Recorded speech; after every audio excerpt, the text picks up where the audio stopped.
ಈ ಕಾರ್ಯಕ್ರಮದ ಪ್ರಾಯೋಜಕರು ಜೈನ್ ಇರಿಗೇಷನ್ ಸಿಸ್ಟಮ್ಸ್ ಲಿಮಿಟೆಡ್, ಜಾಗತಿಕ ತುಂತುರು ಮತ್ತು ಹನಿ ನೀರಾವರಿ ಉಪಕರಣಗಳ ಉತ್ಪಾದಕರು, ಬೇಸಾಯ ತಂತ್ರಜ್ಞಾನ ನಿರೂಪಕರು ಹಾಗೂ ರೋಗರಹಿತ ಟಿಶ್ಯೂ ಕಲ್ಚರ್ ಗಿಡಗಳು. ವೀಕ್ಷಕರೇ ನಮಸ್ಕಾರ. ನಾವಿವತ್ತು ಕೊಡಗಿನ ಪೊನ್ನಂಪೇಟೆ ಹತ್ತಿರ ಇರುವಂತಹ ಕಿರುಗೂರು ಅಂತ ಒಂದು ಊರಿಗೆ ಬಂದಿದ್ದೀವಿ. ಇಲ್ಲಿ ನಮಗೆ ರೈತ ಮಹಿಳೆಯರಾಗಿರುವಂತಹ ಶ್ರೀಮತಿ ರೇವತಿ ಅವರನ್ನು ಮಾತಾಡಿಸಿ, ಸೊ ಅವರದ್ದು ಕೃಷಿ ಹಿನ್ನೆಲೆ ಏನು, ಅವರು ಯಾವಾಗಿಂದ ಕೃಷಿಗೆ ಬಂದರು, ಅವರು ಮದುವೆಯಾಗಿ ಬಂದ ಮೇಲೂ ಸಹಿತ ಕೃಷಿಯನ್ನು ಮುಂದುವರಿಸ್ಕೊಂಡು ಹೋಗೋಕ್ಕೆ ಕಾರಣಗಳೇನು, ಇಲ್ಲಿ ಸಾಂಪ್ರದಾಯಿಕವಾಗಿ ಬೆಳೀತಾ ಇರುವಂತಹ ಕಾಫಿಯಲ್ಲಿ ಏನೆಲ್ಲ ಬದಲಾವಣೆಗಳನ್ನು ಮಾಡಿದ್ದಾರೆ, ಹೊಸ ಹೊಸ ತಂತ್ರಜ್ಞಾನಗಳಿಗೆ ಯಾವ ರೀತಿ ಅಳವಡಿಸ್ಕೊಂಡಿದ್ದಾರೆ, ಯಾವ ರೀತಿ ಇವರು ಬದಲಾಗಿದ್ದಾರೆ ಅಂತ ಇವತ್ತಿನ ಸಂಚಿಕೆಯಲ್ಲಿ ಅವರನ್ನು ಕೇಳಿ ತಿಳ್ಕೊಂಡು ಬರೋಣ. ಮೇಡಮ್ ನಮಸ್ತೆ. ನಮ್ಮ ಫಾರಂ ಟಿವಿಯ ಕೃಷಿ ಋಷಿ ಅಂಗಳದಲ್ಲಿ ಕಾರ್ಯಕ್ರಮಕ್ಕೆ ಸ್ವಾಗತ. ನಾವು ಇಲ್ಲಿ ಪೊನ್ನಂಪೇಟೆ ಫಾರೆಸ್ಟ್ರಿ ಕಾಲೇಜಿಗೆ ಬಂದಿದ್ವಿ ಮೇಡಮ್. ಅಲ್ಲಿ ನಮಗೆ ಡಾಕ್ಟರ್ ಕೆಂಚಿರೆಡ್ಡಿ ಸರು ಹೀಗೆ ಒಬ್ಬರು ರೈತ ಮಹಿಳೆಯವರಿದ್ದಾರೆ, ತುಂಬ ಬಹಳ ವರ್ಷಗಳಿಂದ ಮಾಡ್ತಾರೆ, ಅನುಭವ ತುಂಬ ಚೆನ್ನಾಗಿದೆ ಅಂತ. ಸೊ ನಾವು ಇಲ್ಲಿ ನಿಮ್ಮನ್ನು ಹುಡ್ಕೊ ಬಂದಿದ್ದೀವಿ. ಮೊದಲಿಗೆ ನಿಮ್ಮನ್ನು ಕೇಳೋದಾದ್ರೆ ಮೇಡಮ್, ನಿಮ್ಮದು ಹಿನ್ನೆಲೆ ಏನು, ನೀವು ಮುಂಚಿನ ಕೃಷಿಕರ ಹೇಗೆ ಏನು ಅಂತ? ಹೌದು ಸರ್, ನಾನು ಹುಟ್ಟಿದ್ದು ಬೆಳೆದಿದ್ದೆಲ್ಲ ಹುಣಸೂರಲ್ಲೇ, ನನ್ನ ಸ್ಟಡೀಸ್ ಎಲ್ಲ ಹುಣಸೂರಲ್ಲೇ. ನಮಗೂ ಅಲ್ಲಿ 10 ಎಕರೆ ತೋಟ ಇತ್ತು, ಮತ್ತು ತುಂಬ ನೀರಾವರಿ ಜಮೀನು, ಮತ್ತು 2 ಪಂಪ್ ಸೆಟ್ ಎಲ್ಲ ಇತ್ತು. ಅಮ್ಮನ ಜೊತೆ ನನ್ನ ಅಮ್ಮ ತುಂಬ ಕಷ್ಟಪಡ್ತಾಯಿದ್ರು, ಗಂಡಸಕ್ಕಿಂತ ಜಾಸ್ತಿ ಎಫರ್ಟ್ ಹಾಕ್ತಾಯಿದ್ರು. ಹಾಗಾಗಿ ನನಗೆ ಆ ರಕ್ತಗತವಾಗಿ ಬಂದಿರೋಂಥದ್ದು ನನಗೆ ಬಂದಿರ್ಬೋದು ಅದು. ಹಾಗಾಗಿ ಇಲ್ಲಿಗೆ ಮದುವೆ ಆದಮೇಲಿಂದ ಇವರು ಚಿಕ್ಕ ಮಕ್ಕಳೆಲ್ಲ ಇದ್ದಾಗ ನಾನು ಅಷ್ಟೊಂದು ಹೋಗ್ತಿರ್ಲಿಲ್ಲ, ಒಂದು 5-6 ವರ್ಷದಲ್ಲಿ. ಆಮೇಲಿಂದ ನನಗೂ ತುಂಬ ಇಂಟ್ರೆಸ್ಟ್, ಹೋಗಲಿಲ್ಲ ಅಂತಂದ್ರೂ ನಾನು ಹಸ್ಬೆಂಡ್ಗೆಲ್ಲ ಹೇಳಿ ಈ ಥರ ಲೇಬರ್ನ ಕರ್ಕೊಂಬರೋದು, ಲೇಬರ್ಗೆ ಕಾಂಟ್ಯಾಕ್ಟ್ ಮಾಡೋದು, ಕರೆಕ್ಟಾಗಿ ಕೆಲಸ ಮಾಡಿಸ್ಕೊಳ್ಳೋದು, ಅದೆಲ್ಲ ತುಂಬ ನನ್ನ ಮನಸ್ಸಲ್ಲಿತ್ತು. ಅದು ಕರೆಕ್ಟಾಗಿ ಕೆಲಸ ಮಾಡಿಸ್ಕೊಂಡ್ರೇ ನಮಗೆ ಇಳುವರಿ ಚೆನ್ನಾಗಿ ಬರುತ್ತೆ. ಯಾವುದೋ ಟೈಮಲ್ಲಿ ಗೊಬ್ಬರ ಹಾಕೊಳ್ಳೋದು, ಡ್ರೈ ಆದಾಗ ಗೊಬ್ಬರ ಹಾಕೊಳ್ಳೋದು, ಮಳೆಗಿಂತ ಮೊದಲು ಅದನ್ನೆಲ್ಲ ತುಂಬ ನಾನು ಮತ್ತು ತುಂಬ ರೈತರ ಜೊತೆ ನಾನು ತುಂಬ ಸಂಪರ್ಕದಲ್ಲಿ ಈಗಲೂ ಇದ್ದೀನಿ, ಹಿಂದೆನೂ ಇದ್ದೆ. ಮತ್ತು ತುಂಬ ಕ್ವಶನೂ ಮಾಡ್ತಾ ಇದ್ದೆ ಅವ್ರ ಜೊತೆ, ತುಂಬ ಮಾತುಕತೆನೂ ಆಡ್ತಾ ಇದ್ದೆ. ಯಾವ ಥರ ಮಾಡ್ಬೋದು, ಯಾವ ಥರ ನಡ್ಸ್ಕೊಂಡು ಹೋಗ್ಬೋದು, ಹೆಂಗೆ ಮಾಡ್ಬೋದು, ಅದೆಲ್ಲ ತುಂಬ ನನಗೆ ಹಿಂದಿಂದನೂ ಇಂಟ್ರೆಸ್ಟ್ ಇತ್ತು ನನಗೆ. ಹಾಗಾಗಿ ಹಸ್ಬೆಂಡ್ ಜೊತೆನೂ ನಾವು ಇಬ್ಬರು ಕೂತ್ಕೊಂಡು ಈ ಥರ ಮಾಡಿದ್ರೆ ಏನು ಸ್ವಲ್ಪ ಇನ್ನೂ ಜಾಸ್ತಿ ಇಳುವರಿ ತೊಗೋಬೋದಲ್ಲ, ನಾವು ರೈತರಾಗೆ ಹುಟ್ಟಿರೋದಲ್ವ, ಸುಮ್ಮನೆ ಕೂತ್ಕೊಂಡು ಸ್ವಲ್ಪ ಲೇಬರ್ಗೆ ಜಾಸ್ತಿ ಖರ್ಚಾಗ್ಬಿಡುತ್ತಲ್ಲ, ನಾವು ಒಂದು ಮಿನಿಮಮ್ ಒಂದು ಕಾಫಿ ತೋಟದಲ್ಲಾದರೂ ಒಂದು 45-50 ಮೂಟೆಗೆ ತೆಗೆದ್ರೇ ನಮಗೆ ಲಾಭ ಬರೋದು ಅಂತೆಲ್ಲ ನಾನು ಇದು ಮಾಡ್ತಾ ಇದ್ದೆ. ಹಾಗಾಗಿ ಅದಕ್ಕೆ ಏನು ಮಾಡಬೇಕು, ಅದಕ್ಕೆ ಮುಂದಕ್ಕೆಲ್ಲ ಏನು ಮಾಡಿದ್ರೆ ಅದನ್ನು ನಾವು ಉತ್ತಮವಾದ ಇಳುವರಿ ತಗೋಬೋದು ಅಂತಂದ್ಬಿಟ್ಟು ಅದನ್ನೆಲ್ಲ ನೋಡಿಕೊಂಡು ಸರ್ ಇಂಟ್ರೆಸ್ಟ್ ಇದ್ದರಿಂದ ಸ್ವಲ್ಪ ಸೈಂಟಿಸ್ಟ್ ಜೊತೆ ಮಾತಾಡಿಕೊಂಡು KVKಗೆ ಹೋಗ್ತಾ ಇದ್ದೆ. ಮತ್ತು ಫಾರೆಸ್ಟ್ರಿ ಕಾಲೇಜು ಅಲ್ಲಿ ಕೆಂಚಾರೆಡ್ಡಿ ಸರ್ ಅವರು ಅಷ್ಟೇ ತುಂಬ ಹೆಲ್ಪ್ ಮಾಡ್ತಾಯಿದ್ರು. ಕೇಳ್ತಾ ಇದ್ದೆ ಏನು ಮಾಡ್ಬೋದು ಸರ್, ಯಾವ ಥರ ಮಾಡ್ಬೋದು ಅಂತ ಅವರು ಸಜೆಷನ್ ನಮಗೆ ಕೊಡ್ತಾಯಿದ್ರು. ಮತ್ತು ಕೃಷಿ ಇಲಾಖೆಗೆ ಹೋಗ್ತಾ ಇದ್ದೆ, ಮತ್ತು ಕೃಷಿ ಸಂಪರ್ಕ ಕೇಂದ್ರಕ್ಕೆ ಅಲ್ಲೂ ಹೋಗ್ತಾ ಇದ್ದೆ. ಎಲ್ಲೆಲ್ಲ ಏನೇನೋ ನಮಗೆ ಅಲ್ಲಿ ಫೆಸಿಲಿಟಿ ಸಿಗುತ್ತೆ, ಮೆಡಿಸನ್ ಸಿಗುತ್ತೆ, ಮತ್ತು ಯಾವುದು ನಮಗೆ ಅಲ್ಲಿ ಅನುದಾನ ಸಿಗುವಂಥ ಅದೆಲ್ಲ ತಗೊಂಡು ಬಂದು ಅದನ್ನೆಲ್ಲ ಇಂಪ್ರೂವ್ ಮಾಡೋದು, ಅದನ್ನೆಲ್ಲ ಮಾಡ್ತಾ ಇದ್ದೆ ಸರ್. ಅಲ್ಲೂ ತೆಂಗು ಮತ್ತೆ 2 ಬೆಳೆ ನಾವು ಭತ್ತ ತೆಗಿತಾ ಇದ್ವಿ, ಮತ್ತೆ ರಾಗಿ ಮಾಡ್ತಾ ಇದ್ವಿ, ಜೋಳ ತೆಗಿತಾ ಇದ್ವಿ, ಕಬ್ಬು ತೆಗಿತಾ ಇದ್ವಿ, ಎಲ್ಲ ಮಿಶ್ರ ಬೆಳೆಯಾಗಿ ಮಾಡ್ತಾ ಇದ್ವಿ. ಮತ್ತೆ 2 ಕೆರೆಗಳಿತ್ತು, ಅಲ್ಲಿ ಮೀನನ್ನು ಬೆಳೆಸ್ತಾ ಇದ್ವಿ. ಬೇಕಾದ್ರೆ ಅಲ್ಲೇ ಬರ್ತಾ ಇದ್ರು, ಅವರೇ ಇಟ್ಕೊಂಡು ಹೋಗ್ತಾ ಇದ್ರು ಕೆಜಿಗೆ ನಮ್ಗೆ.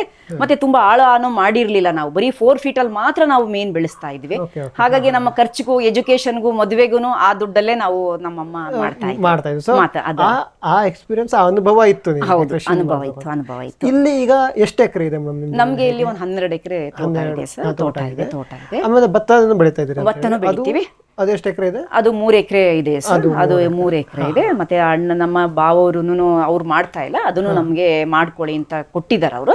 ಅದನ್ನು ಸೇರಿಸ್ಕೊಂಡು ಒಂದು 5 ಎಕರೆ ನಾವು ಮಾಡ್ತಾ ಇದ್ದೀವಿ. ನಾವು 3 ಬ್ರದರ್ಸ್ 5 ಎಕರೆ ಗದ್ದೆ ಮಾಡ್ತಾ ಇದೀವಿ. 12 ಎಕರೆ ಕಾಫಿ ತೋಟ ಮತ್ತೆ ಅದ್ರ ಜೊತೆ ಮಿಶ್ರ ಬೆಳೆಗಳು. ಮೇಡಮ್, ಈಗ ನೀವು ಮದುವೆಯಾಗಿ ಬರೋಕ್ಕಿಂತ ಮುಂಚೆ ಇಲ್ಲಿ ಏನೇನು ಬೆಳೀತಾ ಇದ್ರು, ಹೇಗೆ?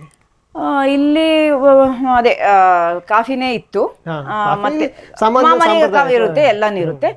ನಾನು ಬಂದ್ಮೇಲಿಂದ ಇದು ನಮ್ಮ ಶೇರ್ ಆದ್ಮೇಲಿಂದ ಸರ್ ನಮಗೆ ನಮ್ಮ ಕಾಫಿ ತೋಟದಲ್ಲಿ ತೆಂಗುಗಳು ಇರಲಿಲ್ಲ ಜಾಸ್ತಿ. ಹಾಗಾಗಿ ಅಮ್ಮನ ಮನೆಯಿಂದನೇ ಕೆಂದೆಳ್ ನೀರು ಅಂತ ನೀವು ಕೇಳಿರ್ಬೋದು, ಅದನ್ನ ಅಲ್ಲೇ ನಮ್ಮ ಅಮ್ಮನ ಮನೇಲೂ ಗಿಡಗಳನ್ನ ಮಾರ್ತಾ ಇದ್ರು. ಅಲ್ಲಿ ಒಳ್ಳೆ ವೆರೈಟಿ ನೋಡ್ಬಿಟ್ಟು ಎತ್ತಿಟ್ಕೊಂಡು ಅದನ್ನ ಅಲ್ಲಿನ ತಗೊಂಡ್ಬಂದ್ಬಿಟ್ಟು ಒಂದು 40-50 ಗಿಡ ತೆಂಗಿನ ಗಿಡನೇ ನಾವು ನಟ್ಕೊಂಡಿದ್ದೀವಿ. ಅದನ್ನ ಇಂಪ್ರೂವ್ ಮಾಡ್ಕೊಂಡಿರೋದು. ಮತ್ತೆ ಮೆಣಸುನು ಅಷ್ಟೇನೆ ನಾವು ಅತ್ತೆ ಮಾವ ಕೊಟ್ಟಿದ್ದಲ್ದೇನೆ ಇನ್ನೂ ನಾವು ಖಾಲಿ ಜಾಗನೂ ನಾವು ಮಾಡುವಾಗ ಸರ್ ಅದನ್ನ ಒಳ್ಳೆ ವೆರೈಟಿನೇ ನಾವು ಕಾಫಿ ಗಿಡ ನಟ್ವಿ. ಅದ್ರ ಜೊತೆಗೆ ಮೆಣಸುನು ನಾವು ನೋಡ್ಕೊಂಡು ಅದನ್ನೆಲ್ಲ ಇಂಪ್ರೂವ್ ಮಾಡ್ಕೊಂಡಿದ್ದೀವಿ ಸರ್. ಜೊತೆಗೆ ಈಗ ಹೇಳ್ತಾ ಇದ್ರಿ ಸುಮಾರಷ್ಟು ಹಣ್ಣಿನ ಗಿಡನೂ ಹಾಕ್ತಾ ಇದ್ರೆ. ತುಂಬಾ ಮನೆ ಹಿಂದ್ಗಡೆನೆ ತೋಟದಲ್ಲಿ ಮಧ್ಯದಲ್ಲಿ ನಟ್ಕೊಂಡ್ರೆ ನಮ್ಗೆ ಗೊತ್ತಿರಲ್ಲ ಎಲ್ಲಿದೆ, ಯಾವ ಜಾಗದಲ್ಲಿ ಇದೆ ಏನಿಲ್ಲ, ಸುಮ್ನೆ ನಟ್ಟು ಬಿಡೋದಷ್ಟೇನೆ, ಅದನ್ನ ನೋಡಕ್ ಆಗಲ್ಲ. ಹಾಗಾಗಿ ಮನೆ ಹಿಂದ್ಗಡೆನೆ ಸ್ವಲ್ಪ ಕಾಫಿ ಗಿಡಗಳನ್ನ ದೂರ ದೂರ ಹತ್ರದಲ್ಲಿತ್ತು, 5 feet ಅಲ್ಲಿತ್ತು. ಹಾಗಾಗಿ ಸ್ವಲ್ಪ ಕಾಫಿ ರೇಟು 1-2-3 ವರ್ಷದಿಂದ ಇರೋದ್ರಿಂದ ಫುಲ್ ನಾವು ಅದನ್ನ ತೆಗ್ದಿಲ್ಲ. ಹಾಗಾಗಿ ಸ್ವಲ್ಪ ದೂರದಲ್ಲಿ ತೆಗ್ದ್ಬಿಟ್ಟು ಹಣ್ಣಿನ ಗಿಡಗಳನ್ನ ನಟ್ಟಿದ್ದೀನಿ ಸರ್. ಆಮೇಲೆ ನಾ ದೊಡ್ಡದ ಎತ್ತರ ಬರ್ಬೇಕಾಗ ಅದನ್ನ ಬೇಕಾದ್ರೆ ಕಾಫಿ ಗಿಡನ ದೂರಕ್ಕೆ ಕಟ್ ಮಾಡ್ಕೊಂಡು ಇದನ್ನ ಬೆಳೆಸ್ಕೋಬಹುದು. ಸೊ ನೀವು ಸ್ಟಾರ್ಟಿಂಗ್ ಇಂದ ಇಲ್ಲಿ ಕೆಲವೊಂದಿಷ್ಟು ಚೇಂಜಸ್ ಗಳನ್ನ ಮಾಡ್ಕೊಂಡು ಕೆಲವೊಂದಿಷ್ಟು ಕಾಫಿಯಲ್ಲೇ ಸ್ವಲ್ಪ ಇಂಪ್ರೂವ್ ಮಾಡ್ಕೊಂಡು ಬರ್ತಾ ಇದ್ದೀವಿ ಸರ್. ನಮಗೆ ಇವ್ರು ಕೆಂಚು ರೆಡ್ಡಿ ಸರ್ ಹೇಳ್ಬೇಕಾದ್ರೆ ಹೇಳ್ತಾರೆ ನಿಮಗೆ ಪ್ರಶಸ್ತಿ ಬಂತು ಶಿವಮೊಗ್ಗ ಯೂನಿವರ್ಸಿಟಿ ಕಡೆಯಿಂದ ಅಂತ. ಯಾವ ಪ್ರಶಸ್ತಿ, ಏನಕ್ಕೆ ಬಂತು, ಹೇಗೆ ಅಂತ ಮೇಡಮ್? ಅದು ಸರ್ ನಾನು ಇದು ಕಾಂಪೋಸ್ ಸಾವಯವ ಗೊಬ್ಬರ ಮಾಡಿದ್ದೆ. ಮತ್ತೆ ಅದ್ರ ಜೊತೆಗೆ ನಮ್ಮ ತೆಂಗಿನ ಗಿಡದಲ್ಲಿ ಸರ್ ಒಂದು ಏನ್ ಹೇಳೋದಕ್ಕೆ ಮುಳ್ಳಹಂದಿ ಅಂತ ಹೇಳ್ತೀವಿ, ಅದು ಯಾವಾಗ್ಲೂ ಕೆಳಗಡೆ ಸ್ವೀಟ್ ಇರೋದ್ರಿಂದ ಅನ್ಸುತ್ತೆ ಆ ಬುಡನ ಕಚ್ಚಿತಿತ್ತು. ಅದು ಯಾವಾಗ್ಲೂ ಎಲ್ಲಾನು ಒಂದು ನೋಡಿದ್ರೆ ಇನ್ನೊಂದು ಕಚ್ಚಿತಿತ್ತು. ಹಾಗಾಗಿ ಒಂದು 50 ಗಿಡನೂ ಕಚ್ಚಿತಿತ್ತು. ಚಿಕ್ಕದಿರ್ಬೇಕಾರೆ ಗಿಡ ಚಿಕ್ಕ ಇಲ್ಲ ದೊಡ್ಡದು ಈಗ್ಲೂ ಈ ದೊಡ್ಡದಾಗ್ಲೇನೆ ಹೀಲ್ಡ್ ಬರ್ತಾ ಇದೆ. ಅದು ಎಷ್ಟು ವರ್ಷ, ಒಂದು 20-25 ವರ್ಷದ ಗಿಡ ಅದು. ಅದು ತುಂಬಾ ಯಾವಾಗ್ಲೂ ಬಂದ್ಬಿಟ್ಟು ಕಚ್ಚೋದು. ಅದು ಸ್ವೀಟ್ನೆಸ್ ಇದೆ, ಸ್ವೀಟ್ ಇದೆಯಲ್ಲ ಅದನ್ನ ತಿನ್ನೋದು, ಅದನ್ನ ಬುಡನ್ನ ತಿನ್ನೋದು, ಅಂದ್ರೆ ಬುಡದಿಂದ ಸ್ವಲ್ಪ ಮೇಲೆ. ಅದು ನಾನು ಅಂತೂ ಹಸ್ಬೆಂಡ್ ನಾನು ಕೂತ್ಕೊಂಡು ಹೇಳ್ದೆ, ಅಲ್ಲ ಒಂದು ಚೀಲ ಕಟ್ಬಿಟ್ರೆ ಏನು ಅದಕ್ಕೆ.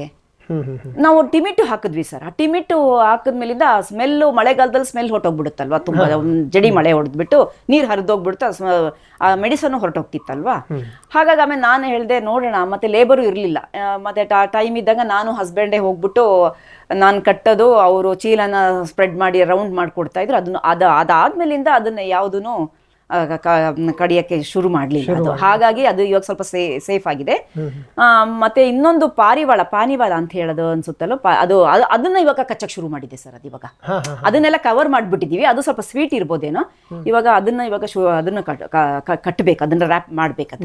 ಯಾಕೆ ಅಂತಂದ್ರೆ ಅದಕ್ಕೂ ಮೆಣಸಲ್ಲಿ ಹಬ್ಸಿದೀವಲ್ವಾ ಸರ್, ಇದು ಡ್ಯಾಮೇಜ್ ಆಗ್ಬಿಡುತ್ತಲ್ವಾ. ಅದ್ರ ಜೊತೆಗೆ ಮತ್ತೆ ಭತ್ತನೂ ನಾವು ಬೆಳಿತೀವಿ. ಅದ್ರ ಜೊತೆಗೆ ಮೀನು, ದೊಡ್ಡ ಕೆರೆಯಲ್ಲಿ ಮೀನು ಬಿಟ್ಟಿದ್ದೀವಿ. ಒಂದು 8-10 ಸಾವಿರ ಮೀನು ಮರಿಗಳಿದೆ ಸರ್, ದೊಡ್ಡ ಮೀನುಗಳು. ಒಂದ್ಸಲ ಲಾಸ್ಟ್ ಇಯರ್ ನಮ್ದು ಹಾರ್ವೆಸ್ಟಿಂಗ್ ಇರಿಗೇಷನ್ ಆದ್ಮೇಲಿಂದ ಸರ್ ಒಂದೇ ಒಂದು ಮೀನು 10 kg ಸಿಕ್ಕಿತ್ತು. ನಮ್ಗೆ ಅದ್ರ ಫೋಟೋನು ಇದೆ, ಅದನ್ನ ಹಾಕಿದ್ದೆ. 10 kg ಸಿಕ್ಕಿತ್ತು ಒಂದೇ ಒಂದು ಮೀನು. ಸೊ ಇಷ್ಟೊಂದು ನಿಮ್ಮ ತೋಟದಲ್ಲಿ ನೀವು ಇದಾಗಿ ಮಾಡ್ತಾ ಇದ್ದೀವಿ. ಯಾವ ಕಾಡು ಮರಗಳು ಒಣಗೋಗ್ಬಿಡುತ್ತೆ, ಅದ್ರ ಅಡಿಲೇ ಕಾಫಿ ಗಿಡ ಒಣಗೋದು. ಅದು ತುಂಬಾ ನಾನು ಅಬ್ಸರ್ವ್ ಮಾಡಿದ್ದೀನಿ ಅದನ್ನ. ಈಗ್ಲೂ ಅಷ್ಟೇ, ಎಲ್ಲಿಗೂ ಕಾಫಿ ದೊಡ್ಡ ಇದು ಕಾಡು ಮರ ಒಣಗಿದೆ, ಅದ್ರ ಕೆಳಗಡೆನೆ ಕಾಫಿ ಗಿಡಗಳು ಡ್ರೈ ಆಗ್ತವೆ, ಒಣಗೋಗ್ತಾ ಬರುತ್ತೆ. ಅದ್ರ ರೀಸನ್ ಏನು ಅಂತಂದ್ರೆ ಬುಡದಿಂದ ಏನಾದ್ರು ಆ ಡಿಸೀಸ್ ಏನಾದ್ರು ಈ ಬುಡಕ್ಕೆ ಏನಾದ್ರು ತಗಲ್ಬೋದು ಅನ್ಸುತ್ತೆ.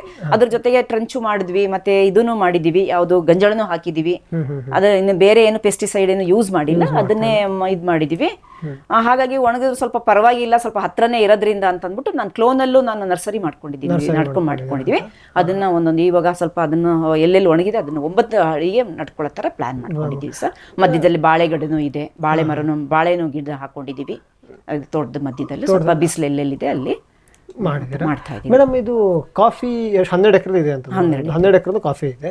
ಕಾಫಿ ಯಾವ್ಯಾವ ತಳಿ ಇದೆ? ಅರೇಬಿಕಾ, ರೋಬಸ್ಟಾನ, ಹೇಗೆ? ರೋಬಸ್ಟಾ ಮತ್ತೆ ಅರೇಬಿಕಾ ಮಧ್ಯದಲ್ಲಿ ಇತ್ತು ಸರ್. ಅದು ಮೊದಲು ಕಾವೇರಿ ಮಾಡಿದ್ವಿ ಚಿಕ್ಕ ಗಿಡ ಇರುವಾಗ.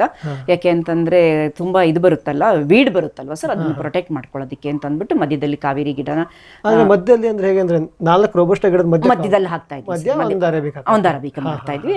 ಇವಾಗ ಕವರ್ ಎಲ್ಲ ಆಗಿದೆ ಅಲ್ವಾ ಸರ್, ಅದು ಸ್ಟೆಮ್ಸ್ ಎಲ್ಲ ಆಗಿದೆಲ್ಲ ಅದೇ ಹೋಗ್ತಾ ಇದೆ ಸರ್. ಈಗ ರೋಡ್ ಸೈಡ್ ರೋಬಸ್ಟಾ ದೊಡ್ಡ ಬೆಳೆದ್ಮೇಲೆ ಅರೇಬಿಕಾ ಹೋಯ್ತು. ಸೊ ರೋಬಸ್ಟಾ ಯಾವ ತಳಿ ಇದೆ, ಹೇಗೆ ಮೇಡಮ್? ರೋಬಸ್ಟಾ ಇವಾಗ ಸುಮಾರು ಒಂದು ಕ್ಲೋನಲ್ಲೂ ನಟ್ಟಿದೀವಿ ಸರ್. ಮೊದಲು ಮಾವವರೇ ಮಾಡಿದ್ದು ಸರ್, ಹಳೆ ತಳಿಗಳೇ ಇದೆ ಸರ್. ಅದು ಈಲ್ಡ್ ಬರುತ್ತೆ ಸರ್, ಅದು ಹಳೆ ತಳಿಗಳೇ. ಮತ್ತೆ ಸ್ವಲ್ಪ ಎತ್ತರ ಇರೋದನ್ನೆಲ್ಲ ಸ್ವಲ್ಪ ಮೇಲೆ ಟಾಪ್ ಮಾಡ್ಕೊಂಡು ಒಂದು ಲೆವೆಲ್ ತಗೊಂಡ್ ಬಂದಿದೀವಿ ಸರ್. ಅದು ಇಲ್ಲ ಅಂತಂದ್ರೆ ತುಂಬಾ ಎತ್ತರ ಆಗ್ಬಿಟ್ರೆ ಸರ್ ಲೇಬರ್ಗಳು ಮೇಲೆ ಹತ್ಕೊಂಡು ಅದನ್ನ ಮುರಿತಾರೆ, ಕೊಂಬೆನೆ ಮುರಿತಾರೆ, ಅದು ಯೂಸ್ ಇಲ್ಲ. ಹಾಗಾಗಿ ಈಗಲೂ ಇದನ್ನ ಪ್ರೂನಿಂಗ್ ಮಾಡ್ತಾ ಇದ್ದಾರೆ, ಕಪಾತ್ ಮಾಡ್ತಾ ಇದ್ದಾರೆ. ಅವಾಗ ನಾನು ಹೇಳ್ತೀನಿ ಅವ್ರಿಗೆ, ಒಂದೇ ಲೆವೆಲ್ ಇರ್ಲಿ, ನೋಡೋದಕ್ಕೂ ಚೆನ್ನಾಗಿ ಕಾಣುತ್ತೆ. ಒಂದು ಅಂತೂ ಒಂದು 6 ಅಡಿಗೆ ಬಿಟ್ಕೊಂಡಿದೀವಿ ಸರ್. ಒಂದು 4 ಇದೆ, ಒಂದು 6 ಅಡಿಗಿದೆ ಅಂತ 6 ಮೇಲೆ ನಾವು ಬಿಟ್ಕೊಂಡಿಲ್ಲ ಸರ್. ಸ್ವಲ್ಪ ಅವರು ಹೇಳಿದ್ರೆ ಅಯ್ಯೋ ತುಂಬಾ ಕಾಫಿ ಇದೆಯಲ್ಲ ಈಗಲೇ ಕಟ್ ಮಾಡ್ಕೊಳ್ಳೋದು, ನೆಕ್ಸ್ಟ್ ಇಯರ್ ಮಾಡೋಣ, ಅದನ್ನ ಕಾಫಿ ಕುಯ್ಕೊಂಡ್ಬಿಡ್ಬೇಕಾದ್ರೆ ಅದನ್ನ ಕಟ್ ಮಾಡೋಣ ಅಂತ ಹೇಳ್ತಾರೆ.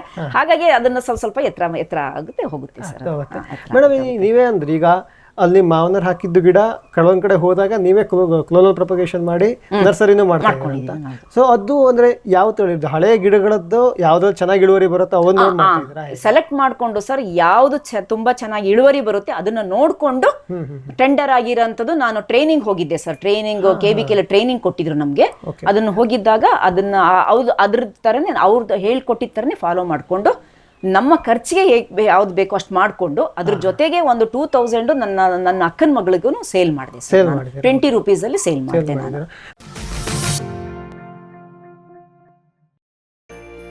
ಗಿಳಿ, ನವಿಲು, ಕಾಗೆ, ಮೈನಾ ಮುಂತಾದ ಹಕ್ಕಿಗಳ ಉಪಟಳ ಹಣ್ಣು ಕಾಡು ಧಾನ್ಯದ ಬೆಳೆಗಳಲ್ಲಿ ಮಿತಿ ಮೀರಿದೆ. ತಮಟೆ, ಪಟಾಕಿ, ಕೂಗು, ರಿಬ್ಬನ್ ಇದೀಗ ಕೆಲಸ ಮಾಡುತ್ತಿಲ್ಲ. ಹಕ್ಕಿ ಬೆದರಿಸಿ ಓಡಿಸಲು ಬಂದಿರುವ ವೈಜ್ಞಾನಿಕ ಉಪಾಯ ಗ್ರೆಸ್ ಇಕೋ ಸೈನ್ಸಸ್ನವರ ಜೈವಿಕ ಧ್ವನಿ ತಂತ್ರಜ್ಞಾನ. ಅತ್ಯಲ್ಪ ಖರ್ಚಿನಲ್ಲಿ ಸುಸ್ಥಿರ ಪರಿಹಾರ, ದೀರ್ಘಕಾಲ ಪರಿಣಾಮಕಾರಿ. ದಾಳಿಂಬೆ, ಸೀಬೆ, ಮಾವು, ಚಿಕ್ಕು ಇತ್ಯಾದಿಗಳನ್ನು ಪ್ರಾಣಿ ಪಕ್ಷಿಗಳಿಂದ ರಕ್ಷಿಸಿಕೊಳ್ಳಿ. Gress eco sciences. Megha solar energy solutions ಸುಲಭ ಲಭ್ಯ, ಕೈಗೆಟುಕುವ, ಸ್ವತಂತ್ರ, ಸುಸ್ಥಿರ ಭವಿಷ್ಯದ ಗ್ರೀನ್ ಎನರ್ಜಿ ಉಪಾಯ. ನಿರಂತರ ಉಚಿತ ನೀರಾವರಿಗೆ Megha solar pump set, roof top solar, solar CC camera ಮತ್ತು ಸೋಲಾರ್ ಬೀದಿ ದೀಪಗಳು, ಡ್ರಿಪ್, ಸ್ಪ್ರಿಂಕ್ಲರ್, ಇರಿಗೇಷನ್ ಮತ್ತು ಫರ್ಟಿಗೇಷನ್ ಆಟೋಮೇಷನ್, ತೋಟಗಾರಿಕೆ, ಕ್ರೆಡಲ್ ಹಾಗೂ ಸೂರ್ಯಘರ್ ಸಬ್ಸಿಡಿ ಯೋಜನೆಯಡಿ ಅಂಗೀಕೃತ. ಮೇಘಾ ಆಗ್ರೋಟೆಕ್. ವಿಶ್ವದಾದ್ಯಂತ ಪೇಟೆಂಟ್ ಪಡೆದ ನ್ಯಾನೋ ತಂತ್ರಜ್ಞಾನದಲ್ಲಿ ತಯಾರಾದ ನೂವಾಲ್ಗಿ ದ್ರಾವಣ. ನೂವಾಲ್ಗಿ ಉಪಯೋಗಿಸಿದ ಮೇಲೆ ತುಂಬಾ ಇಳುವರಿನೂ ಬಂದಿದೆ. ಕಾಳು ಮೆಣಸಿಗಂತೂ ಬಹಳ ಚೆನ್ನಾಗಿ ಬರುತ್ತೆ, ರೇಷ್ಮೆ ಎಲೆನೂ ಚೆನ್ನಾಗಿ ಬರ್ತದೆ, ಗಿಡಗಳು ತುಂಬಾ ಚೆನ್ನಾಗಿ ಬೆಳವಣಿಗೆ ಆಯಿತು. ಯಾವುದೇ ರಾಸಾಯನಿಕ ಅಥವಾ ವಿಶೇಷ ಗೊಬ್ಬರಗಳ ಗೊಡವೆ ಇಲ್ಲದೆ ಎಲ್ಲ ಬೆಳೆಗಳಲ್ಲಿ ಉತ್ತಮ ಗುಣಮಟ್ಟದ ಅಧಿಕ ಫಸಲನ್ನು ಪಡೆಯಿರಿ. ಯಾವಾಗಲೂ ನನ್ನ ಇರೋವರೆಗೂ ನೀವು ಅಲ್ಲಿಗೆ ಅಂತೂ ಬಿಟ್ಟು ಬಾಳಲ್ಲ ಅಂತ ಒಂದು ಭರವಸೆ ಕೊಡ್ತೀನಿ.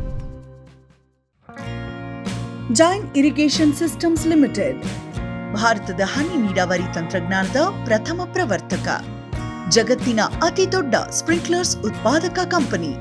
ಸಂರಕ್ಷಿತ ಕೃಷಿಯಲ್ಲಿ ಹಸಿರು ಮನೆಗಾಗಿ ಮಿಸ್ಟರ್, ಫಾಗರ್, ಫ್ಯಾನ್ ಮತ್ತು ಪ್ಯಾಡ್ ಹಾಗೂ ನೆರಳು ಮನೆ, ಸ್ವಯಂ ಚಾಲಿತ ನೀರಾವರಿ ವ್ಯವಸ್ಥೆ ಮತ್ತು ರಸಾವರಿ ತಂತ್ರಜ್ಞಾನ. ಕೃಷಿಯಲ್ಲಿ ನೀರಿನ ಸಮರ್ಪಕ ಬಳಕೆ ಹಾಗೂ ಉಳಿತಾಯಕ್ಕೆ ಮತ್ತೊಂದು ಹೆಸರು ಜೈನ್. ಗ್ರೀನ್ ಪ್ಲಾಸ್ಟ್ ISI ಪ್ರಮಾಣೀಕೃತ ಪರಿಶುದ್ಧ HDPE ಜಿಯೋ ಮೆಂಬ್ರೇನ್ ಪಾಂಡ್ ಲೈನರ್ಗಳು. ಕೃಷಿ ಹೊಂಡ, ಕೆರೆ, ಕಾಲುವೆ, ಮೀನುಕೊಳ, ಸ್ಪಿರುಲಿನಾ ಹೊಂಡಗಳಿಗೆ ಬೇಕಾದ ಆಕಾರ ಮತ್ತು ವಿಸ್ತೀರ್ಣಗಳಲ್ಲಿ ಸರ್ಕಾರದ ಸಬ್ಸಿಡಿ ಯೋಜನೆಯಡಿ ಲಭ್ಯ. 100% ಪುನರ್ಬಳಕೆ, UV ಮತ್ತು ಒಡಕು ನಿರೋಧಕ, ಪಕ್ಕಾ ಜೋಡಣೆ, 5 ವರ್ಷಗಳ ಲಿಖಿತ ವಾರಂಟಿ. ಗ್ರೀನ್ ಪ್ಲಾಸ್ಟ್.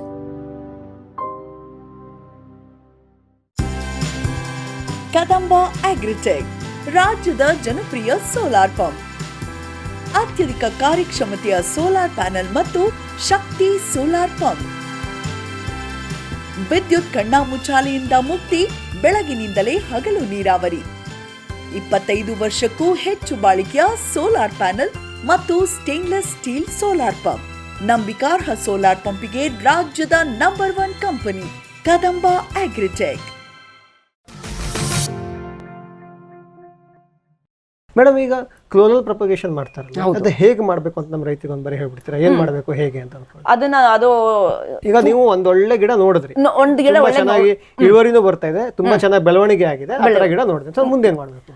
ಅದನ್ನ ಸರ್ ಅದನ್ನ ಈ ತರ ಕಟ್ ಮಾಡಿದ್ರೆ ಸ್ವಲ್ಪ ತುಂಬಾ ಕಟ್ ಮಾಡಿದ್ರೆ ತುಂಬಾ ಟೆಂಡರು ಇರಬಾರ್ದು. ಒಂದು ಮೀಡಿಯಂ ಆಗಿರೋದನ್ನ ನಾವು ತಕೊಂಡು ಸರ್ ಅದನ್ನ ಕ್ರಾಸ್ ಅಲ್ಲಿ ಕಟ್ ಮಾಡ್ಕೊಂಡು ಮೇಲೇನು ಕಟ್ ಮಾಡ್ಕೊಂಡ್ಬಿಟ್ಟು ಅದು ನಾವು ಪೆಪ್ಪರ್ಗೆ ಯಾವ ತರ ನಾವು ಇವಾಗ ನರ್ಸರಿ ಮಾಡ್ತೀವಿ ಸೇಮ್ ಅದೇ ತರ ಮಾಡ್ಕೊಂಡು ಮತ್ತೆ ಅದನ್ನ ಪ್ಲಾಸ್ಟಿಕ್ ಕವರ್ ಮಾಡ್ಬಿಟ್ಟು ಮೇಲೇನೋ ಒಂದು ಐರನ್ದು ಇಲ್ಲ ಅಂತಂದ್ರೆ ಬ್ಯಾಂಬುದೇ ಒಂದು ದೂರಕ್ಕೆ ಕವರ್ ಮಾಡ್ಕೋಬೇಕಲ್ಲ, ಅದನ್ನ ನಟ್ಬಿಟ್ಟು ಸರ್ ಒಂದೊಂದೇ ನಡ್ಬೇಕು, ಅದನ್ನ 2-3 ನಡತರ ಇಲ್ಲ, ನೀರ್ ಹಾಕ್ಬಿಟ್ಟು ಮುಚ್ಬಿಡೋದು ಅದನ್ನ ಒಂದು 20 ಡೇಸ್ಗೆ. ಮತ್ತೆ ನರ್ಸರಿ ಪೆಪ್ಪರ್ ಆದ್ರೆ ಸರ್ ಒಂದೇ ಸಲ ಅದನ್ನ ಓಪನ್ ಮಾಡ್ಬೇಕು. ಇದು ಆತರ ಅಲ್ಲ, ಇದು ಅಕಸ್ಮಾತ್ ಏನಾದ್ರು ಇದು ಬರ್ಲಿಲ್ಲ ಅಂತಂದ್ರೂ ಪುನಃ ಅದನ್ನ ಪ್ಲಾಂಟ್ ಮಾಡ್ಕೋಬಹುದು. ಯಾವ್ದಕ್ಕೆ ಕ್ಲೋನಲ್ ಇದಕ್ಕೆ ನಾವು ಕಂಬಚಿಗರಿ ಇದಕ್ಕೇನೆ ಪುನಃ ಮುಚ್ಕೋಬಹುದು. ಮುಚ್ಕೋಬಹುದು. Okay okay. ಆ ಥರ ಅದನ್ನ ಅದು ಇದು ಪೆಪ್ಪರ್ ಅಷ್ಟೇನ ತೊಂದರೆ ಆಗಲ್ಲ, ಇದು ಆ ಥರ ಮಾಡ್ಕೋಬಹುದು. ಒಂದು ತಿಂಗಳು 2 ತಿಂಗಳಲ್ಲಿ ಚಿಗುರು ಬರುತ್ತೆ ಸರ್. ಅದನ್ನು ಓಪನ್ ಮಾಡ್ಕೋಬಹುದು, ಸ್ವಲ್ಪ ಓಪನ್ ಮಾಡ್ಕೋಬಹುದು, ಸ್ವಲ್ಪ ಮುಚ್ಕೋಬಹುದು. ಮಳೆಗಾಲದಲ್ಲಿ ಪ್ಲಾಸ್ಟಿಕ್ ಪಾಲಿಥೀನ್ ಕವರ್ ಮಾಡ್ಕೊಳ್ಳೋದು ಅದೇ ತರ. ಈಗ ನೀವು ಕಮ್ ಚಿಗುರನ್ನ ಕಟ್ ಮಾಡ್ತೀರಾ, ತಗೊಂಡೋಗಿ ಇದು ಮಾಡ್ತೀರಾ, ಅದು ಯಾವ ಟೈಮಲ್ಲಿ ಅಂದ್ರೆ ವರ್ಷ ಪೂರ್ತಿ ನಿಮಗೆ ಟ್ರೂನಿಂಗ್ ಮಾಡಿದಾಗ ಕಮ್ ಚಿಗುರು ಬರ್ತಾನೆ ಇರುತ್ತೆ ಸರ್.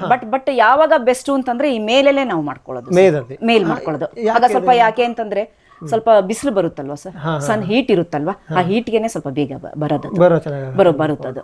ಈಗ ನೀವು ಮಳೆಗಾಲದಲ್ಲಿ ಕಟ್ ಮಾಡಿದ್ರೆ ಫೇಲ್ಯೂರ್ ಜಾಸ್ತಿ ಆಗುತ್ತೆ. ಫೇಲ್ಯೂರ್ ಜಾಸ್ತಿ ಆಗುತ್ತೆ ಅಂದ್ರೆ ಬಿಸಿಲು ಬರಲ್ಲ ಅಲ್ವಾ ಸರ್, ಹಾಗಾಗಿ ಫೇಲ್ಯೂರೇ ಸ್ವಲ್ಪ ಜಾಸ್ತಿ. ಆದ್ರೆ ಈ ಟೈಮಲ್ಲೇ ಮಾಡ್ಕೊಳ್ಳೋದು ನಾವು ಮಾಡೋದು. ಮೇಡಮ್ ಇನ್ನೊಂದು, ಈಗ ಸಾಮಾನ್ಯವಾಗಿ ಕಾಫಿಯಲ್ಲಿ ಯಾವತ್ತು ನೋಡಿದ್ರೆ ಸಸಿ ಉತ್ಪಾದನೆ ಮಾಡೋದು ಬೀಜದಿಂದಾಗಿ. ಹೌದು. ಸೊ ಈ ಬೀಜದಿಂದ ಮಾಡಿದ ಗಿಡಕ್ಕೆ ಅದರದ್ದು ಇಳುವರಿಗೆ ಅಥವಾ ಇದ್ರದ್ದು ಪರ್ಫಾರ್ಮೆನ್ಸ್ ನೋಡಿದ್ರೆ ಕ್ಲೋನಲ್ ಪ್ರೊಪಗೇಷನ್ ಮಾಡಿದ್ದು ಚೆನ್ನಾಗಿರುತ್ತೆ, ಎಷ್ಟು ಚೆನ್ನಾಗಿರುತ್ತೆ ಹೇಗೆ ಅಂತ? ಬೀಜದಲ್ಲಿ ಸರ್ ಅದು ಏನು ಅಂತ ಹೇಳ್ತಾರೆ ಅಂತಂದ್ರೆ, ಬೀಜದಲ್ಲಿ ಮಾಡೋದು ಬರೀ ಒಂದು 30% ಅಲ್ಲ 60% ಮಾತ್ರ ನಮ್ಗೆ ಹೀಲ್ಡ್ ಜಾಸ್ತಿ ಬರೋದು ಅಂತ ಹೇಳ್ತಾರೆ ಸರ್.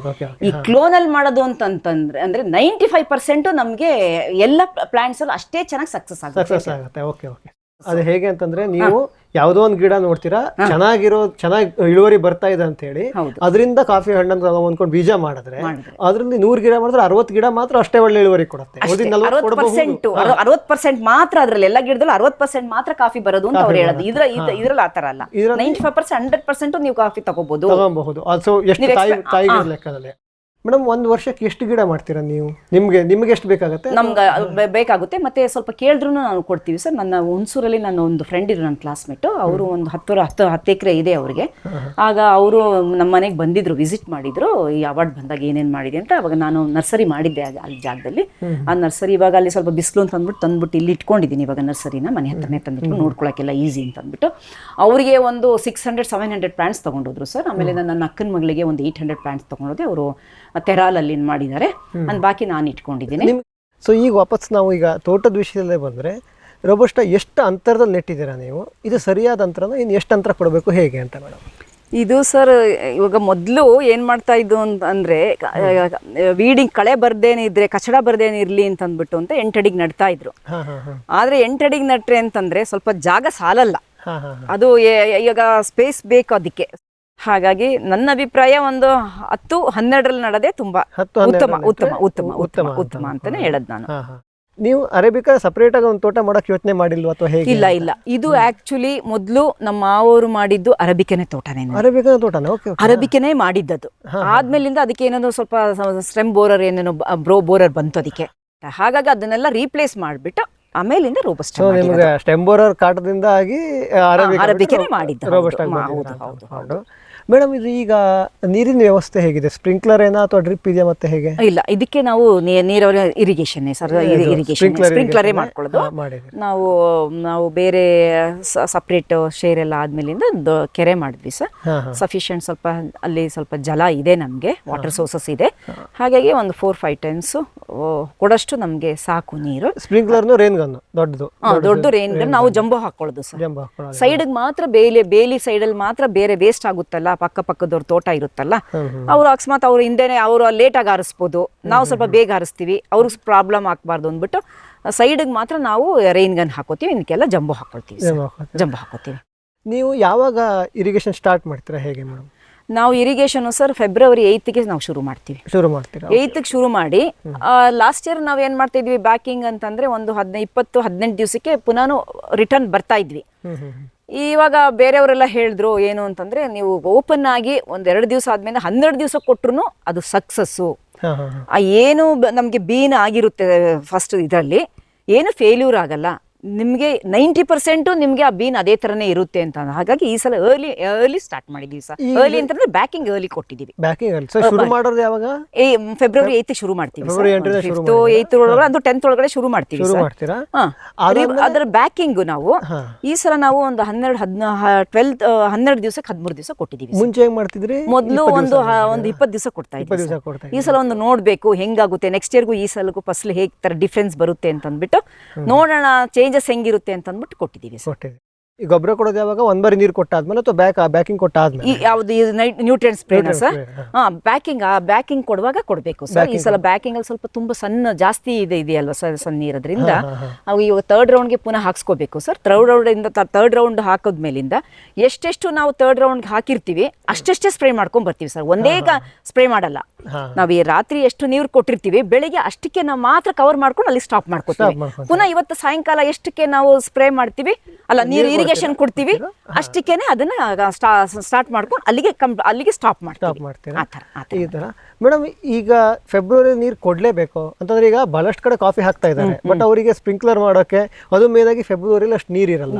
ಅವರು ಮೇಡಮ್ ಮಳೆಗಾಲದಲ್ಲಿ ನೀರು ಕೊಟ್ಟರೆ ಅಷ್ಟೇ ಸಾಕು ಅಂತ ಹೇಳ್ತಾರೆ, ಅಥವಾ ಆ ರೀತಿ ಕೊಡ್ಲೇಬೇಕಾಗತ್ತಾ ಹೇಗೆ ಅಂತ? ಹಾಗೆ ನನ್ನ ಅಭಿಪ್ರಾಯ ಸರ್, ಒಂದು ಫೆಬ್ರವರಿ 15th ಒಳಗಡೆ ನೀರು ಸ್ಟಾರ್ಟ್ ಮಾಡಿದ್ರೆ ತುಂಬ ಬೆಸ್ಟು. ಯಾಕೆ ಅಂತಂದರೆ ಹೇಳೋಕ್ಕಾಗಲ್ಲ, ಒಂದೊಂದ್ಸಲ ನಿಮ್ಮ ಮಳೆಗಳು ಒಂದೊಂದ್ಸಲ ಅಡ್ಡ ಮಳೆ ಬಂದುಬಿಟ್ಟು ಸರ್, ಇವಾಗ ಒಂದೊಂದು ಸುಮ್ಮನೆ ಒಂದು ಡ್ರಿಸಲ್ ಬಂದ್ಬಿಡುತ್ತೆ. ಡ್ರಿಸಲ್ ಬಂದು 10 ಸೆಂಟ್ 15 ಸೆಂಟ್ ಆಗಿಬಿಟ್ರೆ ಅದು ಅದರೊಳಗಡೆ ಪುನಃ ನೀರು ಒಂದು 10 days ಒಳಗಡೆ ಓಪನ್ ಆಗೋಕ್ಕಿಂತ ಮೊದಲು ನಾವು ನೀರು ಕೊಡಲಿಲ್ಲ ಅಂತಂದರೆ ಅದು ಹೋಯ್ತು ಗಿಡ. ಅದಕ್ಕೆ ಏನು ಹೇಳೋದು ಅಂತಂದರೆ, ನಾವು ಫಸ್ಟು ನಾವು ರೆಡಿ ಮಾಡ್ಕೊಂಬಿಟ್ಟು ಫಸ್ಟ್ ಇರಿಗೇಷನ್ ನಾವು ರೆಡಿ ಮಾಡ್ಕೊಂಬಿಟ್ಟು ಆ ಗಿಡಗಳನ್ನ ತಂದ್ಬಿಟ್ಟು ಇದು ಮಾಡ್ಕೊಂಬಿಟ್ರೆ ಸರ್, ಆಮೇಲೆ ಮಳೆ ಬಂತು ಅಂದ್ರೂ ಏನು ಪ್ರಾಬ್ಲಮ್, ಓಪನ್ ಆದ ತಕ್ಷಣ ಇನ್ನೊಂದು ಬಾರಿ ನೀರು ಕೊಟ್ಟರೆ ಏನು ಪ್ರಾಬ್ಲಮ್ ಇಲ್ಲ, ಏನು ಪ್ರಾಬ್ಲಮ್. ಫಸ್ಟ್ ಒಂದು ಇರಿಗೇಷನ್ ಆಗ್ಬಿಟ್ರೆ ಸರ್, ಮಳೆ 10 ಸೆಂಟ್ ಅಲ್ಲ 2 ಸೆಂಟ್ ಹೊಡೆದ್ರು 5 ಸೆಂಟ್ ಹೊಡೆದ್ರು ನಮಗೇನು ಪ್ರಾಬ್ಲಮ್ ಆಗಲ್ಲ. ಅದೊಂದು ಮೇನ್ ಒಂದು ಇಂಪಾರ್ಟೆಂಟ್. ಮೇಡಮ್, ಗೊಬ್ಬರ ನೀವು ಅಂದ್ರೆ ಸ್ಪ್ರೇ ಮಾಡ್ತೀರಿ 1911. ಈ ಮಣ್ಣಿಗೆ ಕೊಡೋದು ಏನು ಗೊಬ್ಬರ ಕೊಡ್ತೀರಾ, ಅದು ಯಾವಾಗ ಕೊಡಬೇಕು, ಹೇಗೆ ಅಂದ್ರೆ ಕೊಟ್ಟಿಗೆ ಗೊಬ್ಬರ ಅಷ್ಟೇನಾ ಅಥವಾ ರಾಸಾಯನಿಕ ಗೊಬ್ಬರ? ಇಲ್ಲ, ಅದು ಒಂದು ರೌಂಡ್ ರಾಸಾಯನಿಕ ಗೊಬ್ಬರ ಕೊಡ್ಲೇಬೇಕು ಸರ್, ಕೊಡ್ಬೇಕು. ಅದಕ್ಕೊಂದು ಯಾಕೆ ಅಂತಂದ್ರೆ ಈ ಗಿಡಗಳಿಗೆ ಅಡ್ಜಸ್ಟ್ ಆಗ್ಬಿಟ್ಟಿದೆ. ಆಮೇಲಿಂದ ಸಾವಯವ ಕೊಡ್ತೀವಿ ಇನ್ನೊಂದ್ಸಲ. ಈ ಗಿಡಗಳಿಗೆ ಮೊದ್ಲಿಂದನೂ ಒಂದು ಕೊಟ್ಬಿಟ್ಟು ಅಭ್ಯಾಸ ಆಗ್ಬಿಟ್ಟಿದೆ, ಇದು ಅದಕ್ಕೊಂದು ಅಡ್ಜಸ್ಟ್ ಆಗ್ಬಿಟ್ಟಿದೆ. ಏನ್ ಕೊಡ್ತೀರಾ ಮೇಡಮ್ ರಾಸಾಯನಿಕ ಗೊಬ್ಬರ? ರಾಸಾಯನಿಕ ಗೊಬ್ಬರ ಆದ್ರೆ ಸರ್, ನನ್ನ ಮಣ್ಣಲ್ಲಿ ನಾವು ಆಕ್ಚುಲಿ ಸಾಯಿಲ್ ಟೆಸ್ಟ್ ಮಾಡಿಸ್ತೀವಿ. ಆ ಸಾಯಿಲ್ ಟೆಸ್ಟ್ ಮೇಲಿಂದ ಅದನ್ನ ನೋಡ್ಬಿಟ್ಟು ನಾನು ಮಾಡ್ತಾರೆ ಅವರು ವಿಜ್ಞಾನಿಗಳು ಶಿಫಾರಸ್ ಮಾಡ್ತಾರಲ್ಲ, ಅದ್ರ ಮೇಲೆ DAP ಇಷ್ಟು ಬ್ಯಾಗು, ಇಷ್ಟು kg ಪೊಟ್ಯಾಶ್ ಇಷ್ಟು, ಮತ್ತೆ ರಾಕ್ ಫಾಸ್ಫೇಟ್ ಇಷ್ಟು, ಯೂರಿಯಾ ಎಲ್ಲ ನೋಡ್ಬಿಟ್ಟು ಇಷ್ಟು ಅಂತ ಅಂದ್ಬಿಟ್ಟು ಎವ್ರಿ ಇಯರ್ ಸರ್ ನಾವು ಸಾಯಿಲ್ ಟೆಸ್ಟ್ ಮಾಡ್ತೀವಿ. ಮತ್ತೆ ಎವ್ರಿ ಇಯರ್ ಇದು ಲೈಮ್ ಹಾಕ್ತೀವಿ, ಸುಣ್ಣ ಹಾಕ್ತೀವಿ. ಯಾಕಂದ್ರೆ ಮಣ್ಣಲ್ಲಿ ಆಮ್ಲ ಜಾಸ್ತಿ ಇರುತ್ತಲ್ಲ, ಹಾಗಾಗಿ pH ಲೆವೆಲ್ ನೋಡ್ಕೋಬೇಕಲ್ವಾ ಸರ್, ಹಾಗಾಗಿ ಅದನ್ನ. ಈಗ ಕೊಟ್ಟಿಗೆ ಗೊಬ್ಬರ ಕೊಡಂಗಿದ್ರೆ ಎಷ್ಟು ಕೊಡ್ತೀರಾ ಮೇಡಮ್ ಒಂದು ಕಾಫಿ ಗಿಡಕ್ಕೆ? ಹೇಗೆ ಒಂದು ಕಾಫಿ ಗಿಡಕ್ಕೆ ಎಷ್ಟು? ಒಂದು ಕುಕ್ಕೆ ಹಾಕ್ತಿವಿ, ಒಂದು ಎಷ್ಟು ಬೇಕೋ ಅಷ್ಟು ಹಾಕ್ತಾ ಇದೀವಿ. ಅಂದ್ರೆ ಏನು ಅಂತಂದ್ರೆ ಅದು ಅಷ್ಟು ಹಾಕ್ತಿವಿ. ಎಲ್ಲದಕ್ಕೂ ಸಾಲಿಲ್ಲ ಅಂತಂದ್ರೆ ಹೊರಗಡೆಯಿಂದ ನಾವು ತಗೊಂಬರಲ್ಲ ಸರ್. ಹೊರಗಡೆ ನಾವು 2 ಹಸು ಇದೆ ಸರ್, 2 ಕರುಗಳಿದೆ, ಹಾಗಾಗಿ ಎಷ್ಟಾಗುತ್ತೆ ಅಷ್ಟನ್ನು ಮಾಡ್ಕೊಳ್ಳೋದು. ಪುನಃ ನೆಕ್ಸ್ಟ್ ಇಯರ್ ಇದನ್ನ ಎಷ್ಟು ಹಾಕಿದ್ರೆ ಅದನ್ನ ಕಂಟಿನ್ಯೂ ಮಾಡ್ಕೊಂಡು ಹೋಗೋದು ಆ ಥರ. ಗಿಳಿ, ನವಿಲು, ಕಾಗೆ, ಮೈನಾ ಮುಂತಾದ ಹಕ್ಕಿಗಳ ಉಪಟಳ ಹಣ್ಣು ಕಾಳು ಧಾನ್ಯದ ಬೆಳೆಗಳಲ್ಲಿ ಮಿತಿ ಮೀರಿದೆ. ತಮಟೆ, ಪಟಾಕಿ, ಕೂಗು, ರಿಬ್ಬನ್ ಇದೀಗ ಕೆಲಸ ಮಾಡುತ್ತಿಲ್ಲ. ಹಕ್ಕಿ ಬೆದರಿಸಿ ಓಡಿಸಲು ಬಂದಿರುವ ವೈಜ್ಞಾನಿಕ ಉಪಾಯ ಗ್ರೆಸ್ ಇಕೋ ಸೈನ್ಸಸ್ನವರ ಜೈವಿಕ ಧ್ವನಿ ತಂತ್ರಜ್ಞಾನ. ಅತ್ಯಲ್ಪ ಖರ್ಚಿನಲ್ಲಿ ಸುಸ್ಥಿರ ಪರಿಹಾರ, ದೀರ್ಘಕಾಲ ಪರಿಣಾಮಕಾರಿ. ದಾಳಿಂಬೆ, ಸೀಬೆ, ಮಾವು, ಚಿಕ್ಕು ಇತ್ಯಾದಿಗಳನ್ನು ಪ್ರಾಣಿ ಪಕ್ಷಿಗಳಿಂದ ರಕ್ಷಿಸಿಕೊಳ್ಳಿ. Gress eco sciences. Megha solar energy solutions ಸುಲಭ ಲಭ್ಯ, ಕೈಗೆಟುಕುವ, ಸ್ವತಂತ್ರ, ಸುಸ್ಥಿರ ಭವಿಷ್ಯದ ಗ್ರೀನ್ ಎನರ್ಜಿ ಉಪಾಯ. ನಿರಂತರ ಉಚಿತ ನೀರಾವರಿಗೆ Megha solar pump set, roof top solar, solar CC camera ಮತ್ತು ಸೋಲಾರ್ ಬೀದಿ ದೀಪಗಳು, ಡ್ರಿಪ್, ಸ್ಪ್ರಿಂಕ್ಲರ್, ಇರಿಗೇಷನ್ ಮತ್ತು ಫರ್ಟಿಗೇಷನ್ ಆಟೋಮೇಷನ್, ತೋಟಗಾರಿಕೆ, ಕ್ರೆಡಲ್ ಹಾಗೂ ಸೂರ್ಯಘರ್ ಸಬ್ಸಿಡಿ ಯೋಜನೆಯಡಿ ಅಂಗೀಕೃತ. ಮೇಘಾ ಆಗ್ರೋಟೆಕ್. ವಿಶ್ವದಾದ್ಯಂತ ಪೇಟೆಂಟ್ ಪಡೆದ ನ್ಯಾನೋ ತಂತ್ರಜ್ಞಾನದಲ್ಲಿ ತಯಾರಾದ ನೂವಾಲ್ಗಿ ದ್ರಾವಣ. ನೂವಾಲ್ಗಿ ಉಪಯೋಗಿಸಿದ ಮೇಲೆ ತುಂಬಾ ಇಳುವರಿನೂ ಬಂದಿದೆ. ಕಾಳು ಮೆಣಸಿಗಂತೂ ಬಹಳ ಚೆನ್ನಾಗಿ ಬರುತ್ತೆ, ರೇಷ್ಮೆ ಎಲೆನೂ ಚೆನ್ನಾಗಿ ಬರ್ತಾ ಇದೆ, ಗಿಡಗಳು ತುಂಬಾ ಚೆನ್ನಾಗಿ ಬೆಳವಣಿಗೆ ಆಯಿತು. ಯಾವುದೇ ರಾಸಾಯನಿಕ ಅಥವಾ ವಿಶೇಷ ಗೊಬ್ಬರಗಳ ಗೊಡವೆ ಇಲ್ಲದೆ ಎಲ್ಲ ಬೆಳೆಗಳಲ್ಲಿ ಉತ್ತಮ ಗುಣಮಟ್ಟದ ಅಧಿಕ ಫಸಲನ್ನು ಪಡೆಯಿರಿ. ಯಾವಾಗಲೂ ನನ್ನ ಇರೋವರೆಗೂ ನೀವು ಅಲ್ಲಿಗೆ ಅಂತೂ ಬಿಟ್ಟು ಬಾಳಲ್ಲ ಅಂತ ಒಂದು ಭರವಸೆ ಕೊಡ್ತೀನಿ. ಜೈನ್ ಇರಿಗೇಷನ್ ಸಿಸ್ಟಮ್ಸ್ ಲಿಮಿಟೆಡ್ ಭಾರತದ ಹನಿ ನೀರಾವರಿ ತಂತ್ರಜ್ಞಾನದ ಪ್ರಥಮ ಪ್ರವರ್ತಕ, ಜಗತ್ತಿನ ಅತಿ ದೊಡ್ಡ ಸ್ಪ್ರಿಂಕ್ಲರ್ಸ್ ಉತ್ಪಾದಕ ಕಂಪನಿ. ಸಂರಕ್ಷಿತ ಕೃಷಿಯಲ್ಲಿ ಹಸಿರು ಮನೆಗಾಗಿ ಮಿಸ್ಟರ್, ಫಾಗರ್, ಫ್ಯಾನ್ ಮತ್ತು ಪ್ಯಾಡ್ ಹಾಗೂ ನೆರಳು ಮನೆ, ಸ್ವಯಂ ಚಾಲಿತ ನೀರಾವರಿ ವ್ಯವಸ್ಥೆ ಮತ್ತು ರಸಾವರಿ ತಂತ್ರಜ್ಞಾನ.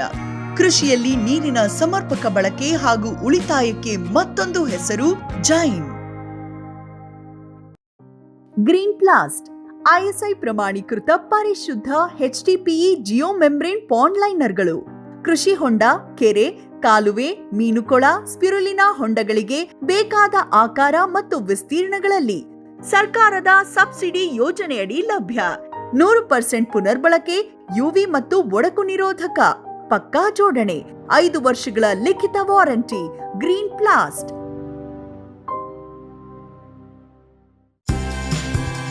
ಕದಂಬ ಅಗ್ರಿಟೆಕ್ ರಾಜ್ಯದ ಜನಪ್ರಿಯ ಸೋಲಾರ್ ಪಂಪ್. ಅತ್ಯಧಿಕ ಕಾರ್ಯಕ್ಷಮತೆಯ ಸೋಲಾರ್ ಪ್ಯಾನೆಲ್ ಮತ್ತು ಶಕ್ತಿ ಸೋಲಾರ್ ಪಂಪ್.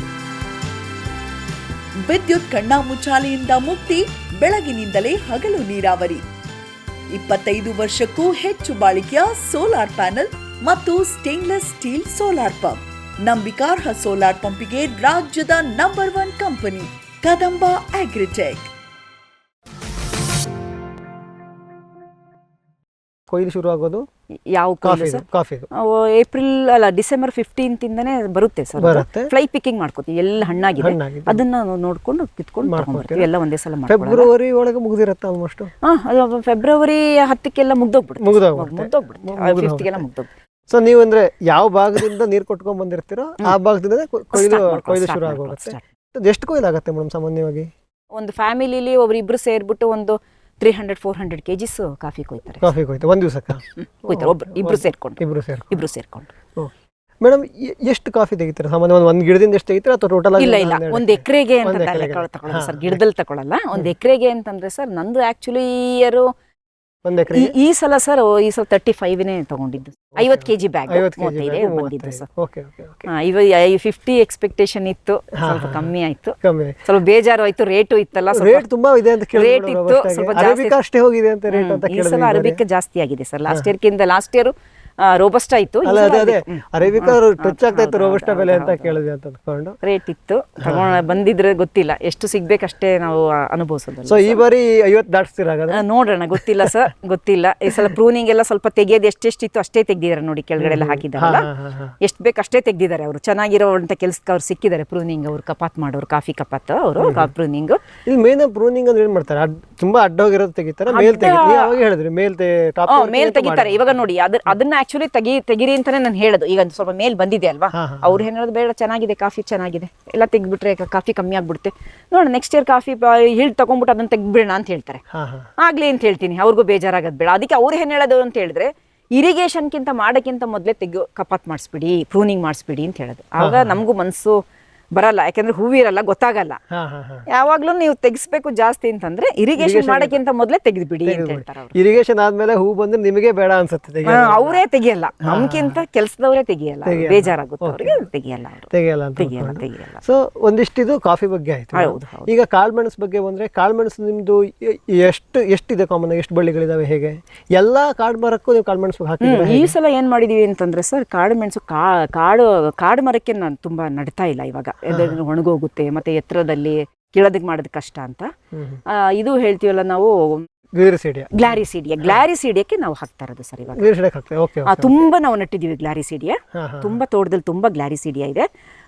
ಅದಕ್ಕೆ ನಾವು ಗ್ಲಾರಿಸೀಡಿಯಾಗೆ 2-3 ಒಂದೇ ನಡ್ತಾ ಇಲ್ಲ ಸರ್, 3 ಭಾಗದಲ್ಲೂ ನಡ್ತೀವಿ. ಒಂದು ಹೋದ್ರೆ ಇರುತ್ತೆ 2, ಇಲ್ಲ ಅಂತಂದ್ರೆ ಪುನಃ ನೆಕ್ಸ್ಟ್ ಇಯರ್ ಅದನ್ನ ನಡೋದಾದ್ರೆ ಪುನಃ ವೇಜಸ್ ಜಾಸ್ತಿ ಅಲ್ವಾ ಸರ್ ನಮ್ಗೆ. ಯಾಕೆ ಒಂದ್ ಬಾರಿ ನಡಬೇಕಾದ್ರೆ 2-3 ನಟ್ಬಿಟ್ರೆ ತುಂಬಾ ಬುಷಿಯಾಗೂ ಬರುತ್ತೆ, ಮತ್ತೆ ನಮ್ಗೆ ಹೋದ್ರೂ 1 ಉಳಿಯುತ್ತೆ 2 ಉಳಿಯುತ್ತೆ ಅಂತ ಅಂದ್ಬಿಟ್ಟು. ಬಟ್ ಗ್ಲಾರಿಸೀಡಿಯಾ ತುಂಬಾ ಎತ್ತರಕ್ಕೆ ಹೋಗೋದಿಲ್ವಲ್ಲ, ಅವಾಗ ಎಂತ ಮಾಡೋದು? ಇಲ್ಲ, ಅಷ್ಟಕ್ಕೆ ನಾವು ಬಿಟ್ಕೋಬಹುದು ಸರ್, 20 ಅಡಿಗೆ ಬಿಟ್ಕೋಬಹುದು, ಬಿಟ್ಕೋಬಹುದು. ನಾವ್ ಹೆಂಗೆ ಅದನ್ನ ಕತ್ತರಿಸ್ತೀವಿ, ಟಾಪ್ ಲೆವೆಲ್ ಹೆಂಗ್ ಕೊಡ್ತೀವಿ, ಅದ್ರಲ್ಲಿ 20 ಅಡಿಗೆ ನಾವು ಬಿಟ್ಕೋಬಹುದು, 15ಕ್ಕೂ ಬಿಟ್ಕೋಬಹುದು. ನೀವು ತೆಂಗಿನ ಮರ ನೆಟ್ರೆ ಅದಕ್ಕೂ ಹಾಕ್ತಾ ಇದ್ದೀರಾ ಅಥವಾ ಬಿಟ್ಟು? ಇಲ್ಲ, ಅದು ನಾವು ತೆಂಗಿನ ಮರಕ್ಕೆ ಹಾಕಿಲ್ಲ, ಮನೆ ಹತ್ರನೇ ಅದು ಒಂದು ಹಬ್ಕೊಂಡಿದೆ ತೆಂಗಿನ ಮರಕ್ಕೆ, ಅದು ಬಂದಿದೆ. ಸೊ ಇಲ್ಲಿ ತೋಟದಲ್ಲಿ ತೆಂಗಿನ ಮರಕ್ಕೆ ಜಾಸ್ತಿ ಹಾಕಿಲ್ಲ. ಮತ್ತೆ ಅಡಿಕೆನೂ ನಟ್ಟಿದೀವಿ ಸರ್, ಎಲ್ಲ ರೋಡ್ ಸೈಡ್ ಎಲ್ಲ ನಟ್ಕೊಂಡಿದೀವಿ. ಅದು ನಾವೇ ನರ್ಸರಿ ಮಾಡಿದ್ದು, ಒಂದು ಸೆಲೆಕ್ಟೆಡ್ ಮಾಡ್ಕೊಂಡಿರೋದು ಸರ್. ಅದಕ್ಕೆ ಹಾಕ್ತೀರಾ ಮುಂದೆ? ಅದಕ್ಕೆ ಹಾಕೋದು, ಸುಮಾರು ಹಾಕಿದ್ದೀವಿ, ಅದಕ್ಕೆ ಹಾಕೋತೀವಿ. ಈಗೆಲ್ಲ ನಾವು ತುಂಬಾ ಎಲ್ಲದೂ ಕವರ್ ಮಾಡಿದ್ವಿ, ಹೊರಗಡೆನೆ ತಗೊಂಬಂದಿಲ್ಲ, ನಾನೇ ನರ್ಸರಿ. ಯಾವ್ದು ಸರ್? ಪನೀರ್ ಒಂದು, ಮತ್ತೆ ಇದು ಸರ್ ಅದು ಎಕ್ಸೆಲ್ ಕೂರ್ಗ್ ಅಂತ ಅಂದ್ಬಿಟ್ಟು ಅದನ್ನ ತುಂಬಾ ನಟ್ಟಿದೆ. ಅದು ಸ್ವಲ್ಪ ಡಿಸೀಸ್ ಕಮ್ಮಿ, ಮೇಂಟೈನ್ ಈಸಿ ಸರ್. ಹಾಗಾಗಿ ಅದನ್ನೇ KVK ಇಂದ ಅಲ್ಲಿ ನರ್ಸರಿ ಮಾಡ್ತಾರೆ ಸರ್. ಮತ್ತೆ ಅವರು ಏನ್ ಮಾಡ್ತಾರೆ ಅಂದ್ರೆ ಹೊರಗಡೆಯಿಂದ ಬಳ್ಳಿ ತಗೊಂಬರಲ್ಲ, ಅವರು ಮದರ್ ಪ್ಲಾಂಟ್ ನ ಅವರೇ ಮಾಡ್ಕೊಂಡಿದ್ದಾರೆ. ಅವರೇ ಮಾಡಿರೋದ್ರಿಂದ ನನಗೆ ಒಂದು ಅಲ್ಲಿ 20 ರೂಪೀಸ್ ಒಂದು ಪ್ಲಾಂಟ್ಗೆ ಸರ್, ಪರವಾಗಿಲ್ಲ ಅಂತಂದ್ಬಿಟ್ಟು ಅದನ್ನೇ ತೊಗೊಂಬರ್ತೀವಿ. ಹೊರಗಡೆಯಿಂದೆಲ್ಲ ಬೇರೆ ಕಡೆ ಕೃಷಿ ತೋಟಗಾರಿಕೆ ಇಲಾಖೆ ಅವರು ಹೇಳ್ತಾರೆ ಒಂದು ಪ್ಲಾಂಟ್ಗೆ 3 ರೂಪೀಸ್ ಬನ್ನಿ ತಗೊಂಡು ಹೋಗಿ ಅಂತ. ನಾನು ಅಲ್ಲಿ ತಗೊಳ್ಳಲ್ಲ ಸರ್, ಯಾಕೆಂದರೆ ಬೇರೆ ತೋಟದಿಂದ ತೊಗೊಂಬಂದಿರೋದು ಮತ್ತು ಹೊರಗಡೆಯಿಂದ ಬಗ್ಗಿರೋಂಥದ್ದು, ಹ್ಯಾಂಗ್ ಆಗಿರೋಂಥದ್ದು. ಆ್ಯಕ್ಚುಲಿ ಇದು ನಮ್ಮದು ಬಳ್ಳಿಗಳು ಏನು ಅಂದರೆ ನೆಲದಲ್ಲಿಂದನೇ ಹೋಗ್ಬೇಕದು. ಇದು ಅವರಲ್ಲ, ಹೊರಗಡೆಯಿಂದ ತೊಗೊಂಬರೋದಲ್ಲ ಸರ್. ಅವ್ರಿಗೇನು ಈಗ ಹೊರಗೆ ಮೇಲಿಂದನೂ ಹಬ್ಬಿರೋದನ್ನ, ಮೇಲಿಂದ ಕ್ರೀಪ್ ಆಗಿರೋದನ್ನ ತೊಗೊಂಬಂದ್ಬಿಟ್ಟು ಅವ್ರು ನರ್ಸರಿ ಮಾಡ್ತಾರೆ. ಹಾಗಾಗಿ ನಾನು ಎಲ್ಲೂ ತೊಗೊಂಬರಲ್ಲ ಸರ್, KVK ಮಾತ್ರ ತೊಗೊಂಡು ಅಲ್ಲಿಗೆ ಪ್ಲಾಂಟ್ ಮಾಡೋದು ಸರ್. ಮೇಡಮ್, ಇದಕ್ಕೆ ನಿಮ್ಗೆ ಶೀಘ್ರ ಇದು ಸ್ವರ್ಗರೋಗ ಇದೆಯಾ?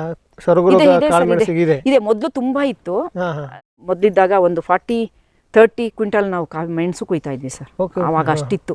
ಇವಾಗ ಸ್ವಲ್ಪ ಏಜು ಆಗಿದೆ, 30 ಇಯರ್ಸ್ ಆಗಿದೆ. ಒಂದು ಬಳ್ಳಿಗೆಲ್ಲ ಒಂದು ಲೈಫ್ ಅವ್ರು 30 ಇಯರ್ಸ್ 25 ಇಯರ್ಸ್ ಅಂತ ಹೇಳ್ತಾರೆ. ಈಗ ಸ್ವಲ್ಪ ಡಿಸೀಸ್ ಎಲ್ಲ ಬರುತ್ತಲ್ಲ ಸರ್, ಸುಮಾರು ಹೊಟ್ಟೋಯ್ತು ಬಳ್ಳಿಗಳೆಲ್ಲ, ಪುನಃ ಈಗ ರೀಪ್ಲಾಂಟ್ ಮಾಡ್ತಾರೆ. ಸ್ವಲ್ಪ ಈಗ ಇಳುವರಿ ಕಡಿಮೆ ಆಗಿದೆ.